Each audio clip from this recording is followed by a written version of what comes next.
So a question came in this past Sunday about why was Jesus upset? Why was he deeply troubled, even weeping, when he already knew that Lazarus was going to be raised from the dead? Why be upset?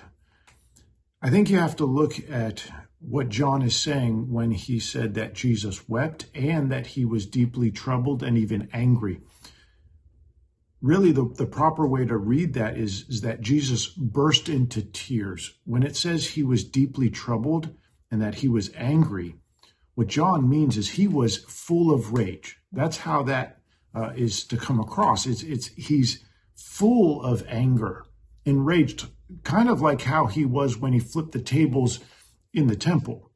Now, what's he upset about? Or I think a better way to think of it is, who is he upset at? Is it Mary or Martha or the disciples who don't quite believe in him, haven't fully put their trust in him?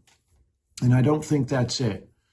I think Jesus is upset at death and evil and the causes of evil and Satan and his work and the partnership of humans with Satan and his work. All of the things that cause a broken world, all of the things that cause death and destruction and decay and disease. That is what he's enraged about. And so it shows us what God is like, because Jesus is the perfect representation of the Father.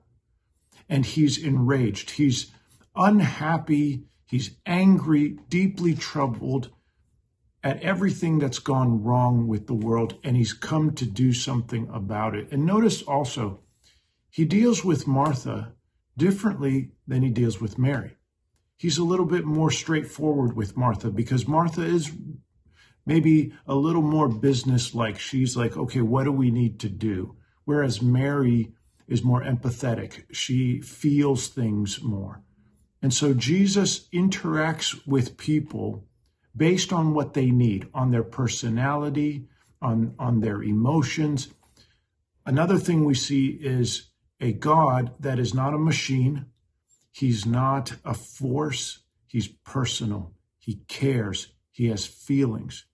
He is affected deeply when we hurt, to the point of even weeping with us. Jesus is weeping.